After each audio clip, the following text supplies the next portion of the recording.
Assalamualaikum warahmatullahi wabarakatuh. Jumpa lagi dengan kami berdua, teman-teman di rumah. Saya Semi. Saya Harrison. Kita berdua Samson. Saatnya menjawab suara online.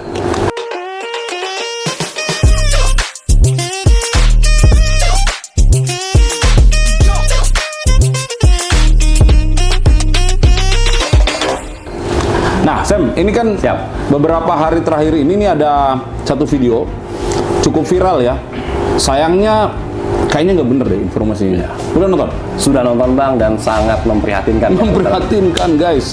Karena ini bisa tersesat orang nih kalau percaya video ini.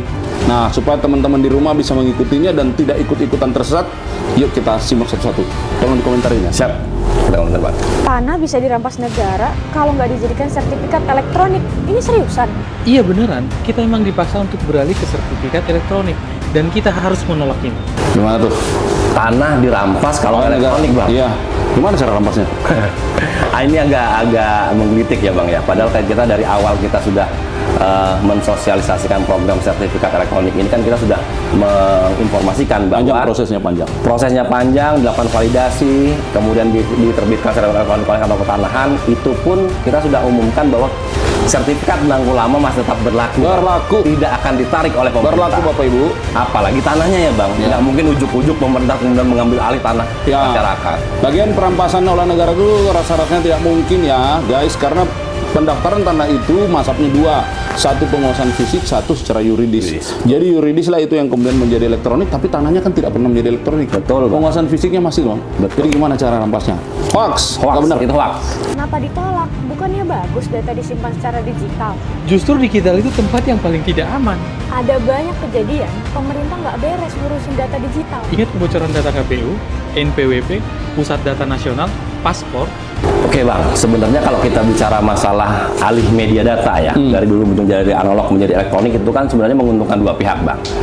Yang diuntungkan pertama adalah satu, dari pihak pemerintah, kita punya data digital elektronik yang mutakhir. Kemudian dari sisi masyarakat pun juga akan lebih safe lah datanya. Karena apa? Karena memang masyarakat yang mempunyai bidang tanah yang sertifikat udah elektronik, ini bisa dapat informasi yang up to date Bang. Misalnya saya Bang, bidang tanah saya udah elektronik, kemudian pada saat Abang mau melakukan blokir, saya akan dapat notification seperti itu. Dan tentunya saya juga bisa pantau Bang sertifikat tanah saya melalui Sentuh Tanahku. Aplikasi ya? Aplikasi. Jadi kalau ada perubahan apa-apa di dalam sertifikat atau data elektronik, langsung ternotifikasi? Notifikasi Bang. Ke akun yang bersangkutan? Jadi nggak mungkin dong sesuatu yang diam-diam terjadi? Tidak mungkin. Dan jangan khawatir Bang, sertifikat tanah yang bisa dicek oleh seseorang itu adalah yang memang haknya. Jadi saya hanya bisa mengecek, ada otorisasi data, ada otorisasi di situ. Saya tidak bisa ngecek bidang tanahnya Bang Aris sama bidang tanahku. Seperti itu. Ya kalau khawatiran ini sih menurut saya agak berlebihan ya. Buktinya kita aja naruh duit kita di bank manapun kita santai-santai aja. Kita nggak pegang buku tabungannya, kita cuma pegang ATM. Kadang-kadang ATM pun nggak punya, tapi duitnya ada tersimpan di sana. Dan karena ada otorisasi, ada kewenangan masing-masing yang bisa mengecek hanya yang bersangkutan, dan apapun yang terjadi dalam sistem diberikan notifikasi dalam akun Sentuh Tanahku yang bersangkutan. Jadi sekali lagi yang nomor 2 ini juga kayaknya statementnya tidak benar. Tidak benar. Lanjut. Bukannya sertifikat elektronik itu mempermudah akses? Mempermudah akses untuk siapa? Ya untuk kita lah. Kan gampang tinggal cek aplikasi Sentuh Tanahku. Omong kosong. Sertifikat digital itu cuma mempermudah akses untuk mafia tanah. Ini nggak ngerti nih yang ngomong. Jangan-jangan belum pernah download dan pakai aplikasi Sentuh Tanahku juga nih Bang. Ngerti. Ya nggak mungkin lah orang delete sembarangan, nggak mungkin Pak. Itu ada otorisasi yang sudah diatur. Jadi Anda itu di kantor itu kan ada bidang-bidang yang mengurus bagian apapun. Dan untuk melakukan sebuah pencatatan itu tidak bisa dalam satu sentral pencatatan. Itu ada mulai dari kapan dia masuk permohonan itu, kapan dia dicatat, mulai berproses, kapan dia selesai. Itu ada tahapannya. Kemudian dalam penyimpanannya pun ya seperti saya bilang tadi, penyimpanan di elektronik itu kan mencatat seluruh riwayat ya. Jadi kalau ada apa-apa terkait dengan perubahan data atau peralihan, itu pasti akan ternotifikasi. Jadi nggak ada sesuatu yang dengan gampang bisa di-del. Justru masyarakat dipermudah nih, jangan? Untuk informasinya. Dan kalau sudah tercatat seperti ini, mana yang lebih ditakutkan? Sertifikat dibawa orang, dirubah-rubah, dibikin aspal, hilang atau terbakar, atau yang ada pangkalan datanya yang bisa dijaga oleh pemerintah juga datanya. Gitu. Jadi mungkin kita perlu sampaikan juga ya Bang, kalau kita sudah konversi dari data sertifikat analog menjadi elektronik ini, kita melakukan pemutakhiran data di pangkalan data kita. Ya. Sehingga data yang ada di pangkalan data kita adalah benar-benar data real pemilikan pemegang hak atas tanah yang terakhir ya Bang, seperti itu. Nah, kemudian juga perlu kita informasikan juga bahwa di Sentuh Tanahku ini juga akan menampilkan informasi maupun notifikasi apabila bidang tanah yang sudah kita daftarkan secara elektronik ini akan dilakukan pemeriksaan data, Bang. Seperti misalnya ada blokir, ada orang memblokir tanah kita akan dapat notifikasi, kita bisa mengkonfirmasi hal ini ke kantor pertanahan. Jadi salah banget lah Bang kalau dibilang bisa main deret, nggak bisa. Tidak hanya diurusin satu orang Pak, nggak mungkin satu orang bisa mengerjakan begitu banyak simpul. Lagian apa urusannya negara itu harus merampas-rampas tanah rakyat? Justru negara dengan reforma agraria membagi tanah buat masyarakat, untuk kesejahteraan masyarakat. Untuk kesejahteraan masyarakat, guys, kita mensertifikatkan 120 juta bidang se-Indonesia ini. Untuk siapa? Untuk rakyat. Kita taruh ke pangkalan data elektronik. Memudahkan dong. Ini aduh, sesat pikir, sesat jalan, setiap ngomong udah. Betul juga ya, sekarang kan sertifikat cuma selembar. Kalau sistemnya error dan datanya dihapus, Kita nggak punya bukti kuat bahwa tanah itu milik kita. pemerintah lebih gampang menggusur kita. Mereka paling cuma bilang, Sorry ye, kamu nggak punya data. sorry ya, pemerintah nggak bisa bantu. Gimana mungkin sertifikat itu masih ada fisiknya kan? Masih Satu ada, lembar, masih ada. Kertasnya kertas Security paper. Security paper gimana tuh maksudnya? Jadi security paper itu walaupun kertasnya satu lembar Bang, di situ kita menerapkan beberapa pengamanan yang hanya kita internal BPN yang tahu. Jadi kita juga itu kerjasama dengan pencetak yang memang dipakai juga untuk mencetak kertas-kertas berharga di Republik ini. Oh, yang bisa saya lihat kan Yes. ada pakai apa itu? Ada sinar Kalau dilihat itu pakai apa? Ultraviolet ya? ultraviolet, Nah, betul Bang. Baru kelihatan Ada di dalam sisinya. itu ada Ya. kodenya. Kemudian Ya? gini Bang, satu lagi mungkin, walaupun kalau yang zaman dahulu yang sertifikat belangko itu kan berlembar-lembar nih. Iya. Sekarang kita hanya mengeluarkan sertifikat elektronik yang bentuknya hanya satu lembar. Tapi kita tidak menghilangkan informasi apapun Bang di pangkalan data kita. Informasi sama dengan Ya. sertifikat analog itu. Betul. Jadi memang di sertifikat elektronik ini kita hanya menampilkan terkait dengan informasi pemberian hak pertamanya dan status proses pemeliharaan data terakhirnya. Tetapi kita di database kita di pangkalan data kita tetap menyimpan Bang riwayatnya seterusnya. Hal ini dimaksudkan supaya kita untuk mengamankan informasi yang Lagi pula kan meskipun sudah jadi sertifikat elektronik itu seluruh dokumen masih tersimpan sebagai warka. masih tersimpan sebagai warka. Bahkan kalau sertifikat analognya itu sudah diserahkan ke negara, ketika dia ingin menerima sertifikat elektronik, si sertifikat itu tersimpan juga kan? Sudah disimpan sebagai juga warka. sebagai warka juga. Dan kita udah digitalisasi. Dokumen negara sudah didigitalisasi, jadi aman dan tidak perlu dikhawatirkan. Jadi siapa yang diuntungkan dengan sertifikat digital? Mafia tanah, pemerintah, dan developer besar. Nah, karena mereka bekerja sama membangun proyek besar. Menggusur akan jauh lebih mudah kalau sertifikat sudah digital. Tinggal tekan delete untuk mengusir pemilik tanah. Ini video ada gusur, ada delete. Kayaknya gampang banget ya Bang ya. Pak, negara tuh kalau mau bikin proyek itu namanya pengadaan tanah. Tanahnya dibeli oleh negara, dibayar mahal. Tanya itu yang punya tol, tanya itu yang punya tanah-tanah yang kemudian jadi bendungan dan lain sebagainya. Aduh, jahat banget sih ini. Jadi walaupun memang Bang, tanah ini kan dikelola negara juga tidak sekonyong-konyong terus menindas rakyat, tidak akan mas seperti itulah.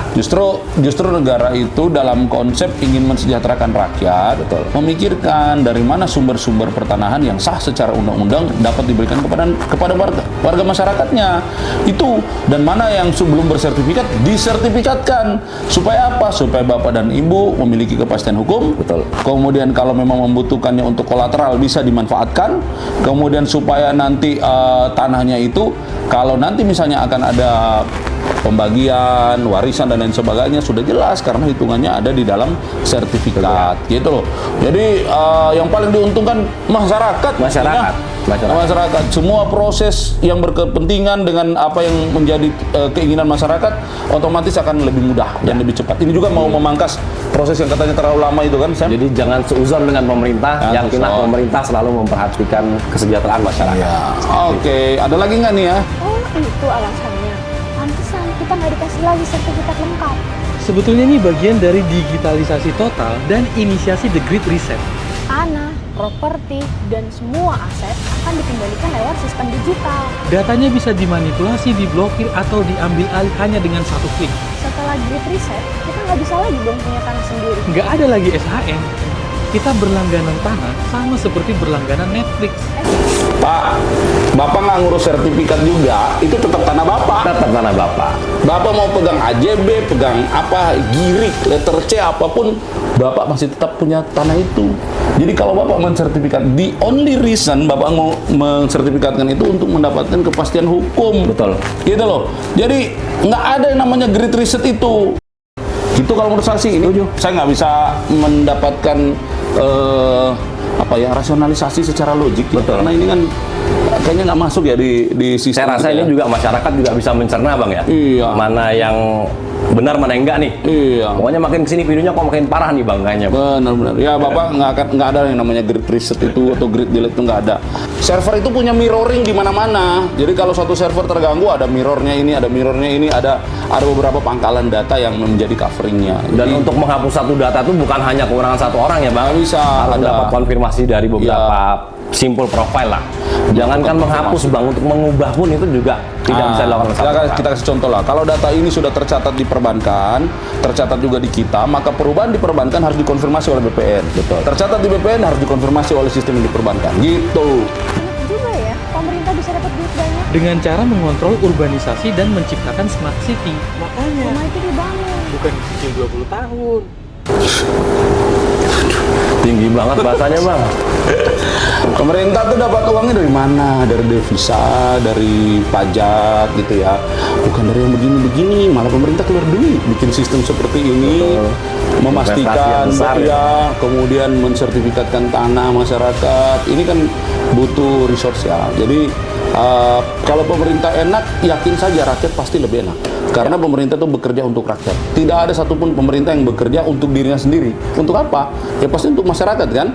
Jadi kalau hari ini Kementerian atau BPN merubah sistemnya menjadi digital atau electronic base, pasti untuk Ya. masyarakat. Jadi perlu kita sampaikan juga betapa besarnya investasi negara kepada Kementerian ATR BPN bang, khususnya dengan pemantauan informasi komunikasi ini. Tujuannya adalah satu, kita memberikan layanan yang lebih cepat, lebih efektif, dan lebih transparan kepada masyarakat. Yes. Jadi tidak ada keuntungan, karena kita kementerian ini kan bukan suatu kementerian yang sifatnya profit oriented ya bang bukan ya. profit oriented. Kita sifatnya pelayanan. Pure pelayanan Service masyarakat. kepada masyarakat. Services. Seperti itu. Kalau ada kurang-kurang, silakan dikritik, diberi Dikritik. masukan, tapi janganlah membawa sesuatu yang menyesatkan, apalagi berharap mendapatkan keuntungan dari Aduh. konten-konten seperti ini. Janganlah, please. Masih banyak bapak dan ibu di luar sana yang butuh pemerintah hadir melakukan legalisasi aset-aset mereka. Ya. Oke? Oke. Terima kasih. Semoga konten-konten yang beredar adalah konten-konten yang mengedukasi dan bukan konten-konten yang membuat masyarakat semakin Oke, tersesat. terima kasih. Saya Emi. Saya Harrison. Kami berdua Samson. Saatnya menjawab suara online.